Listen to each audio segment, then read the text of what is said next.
wanafunzi takriban 800 ambao wanasomea katika shule hiyo, na hivi sasa shughuli nzima ya kuwakutanisha wale wanafunzi na wazazi wao inaendelea, na tumeweza kushuhudia matukio ambayo ni ya huzuni, wakati ambapo wazazi wanajaribu kutafuta namna ya kufahamu waliko watoto wao. Na ni taarifa, mtazamaji, tunazidi kuifuatilia kwa kina ili tukujuze kadri muda unavyozidi kusonga hapa ndani ya TV47. Pia na siku ya leo tunaangazia masuala ya elimu, na sitakuwa peke yangu katika kuangazia swala hili la mikasa shuleni. Nitakuwa na wataalamu wa masuala ya elimu ambao washafika, na niwatambulishe haraka upesi ili tuweze kusikiliza hisia zao. Kwanza kabisa, mwalimu Tom Nyambeka, karibu sana katika studio zetu. Na ni sadfa, nakumbuka tukijadili ule mkasa wa Endarasha kule Nyeri, ulikuwepo tukitathmini na vile vile kufanya kudadavua shughuli nzima hii. Karibu sana katika studio zetu. Nashukuru sana ndugu Josh.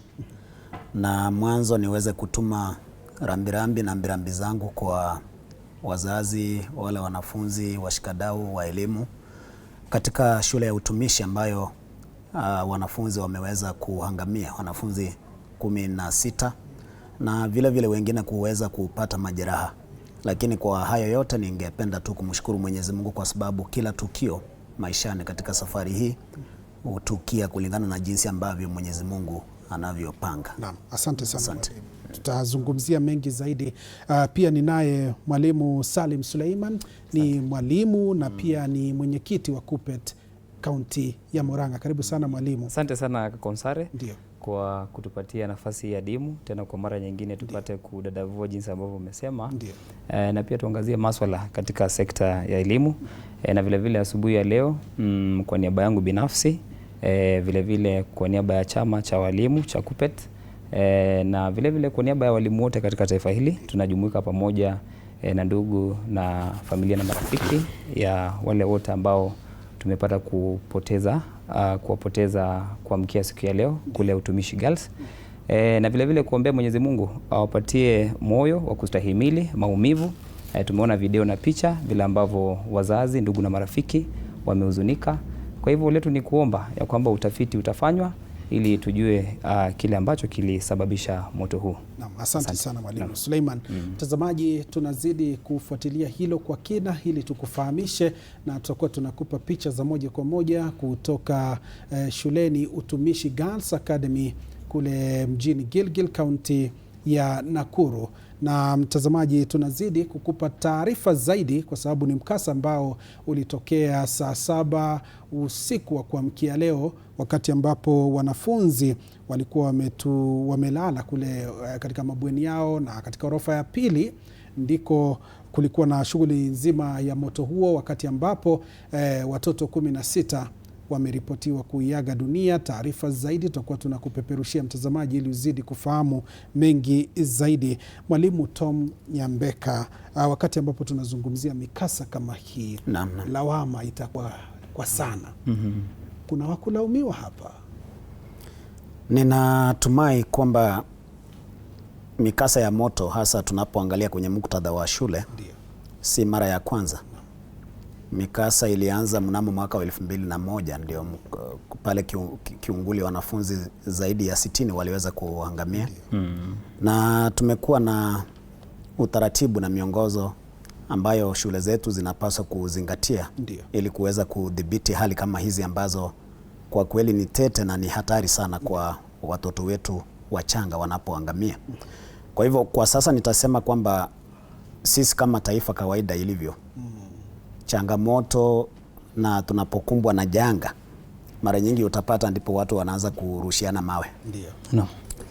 Tunachukua muda mrefu sana, sababu mwaka wa 2004 tuliposhuhudia janga kama hili katika shule ya Hillside kule Endarasha Nyeri, tuliweza kuzungumza sana kwenye vyombo vya habari, na ningependa kushukuru sana vyombo vya habari, hasa TV47 kwa kuweza kuangazia masuala haya na kujaribu kuweka mikakati na kuhusisha wataalam siku zote kuweza kutaja. Kwa hivyo nitasema kwamba huu si wakati wa kunyosheana vidole, lakini nitasema kwamba Waswahili wanasema kwamba lazima tutie tahadhari kabla ya hatari. Bila shaka.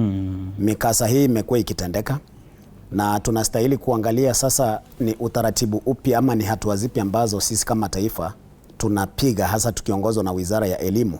Sije ikawa kwamba wakati ambapo mkasa kama huu unapozuka ndipo sasa viongozi wanafurika kule, tukasahau kwamba tulikuwa tunastahili kujifunga kibwebe kudhibiti hali kama hizi mapema.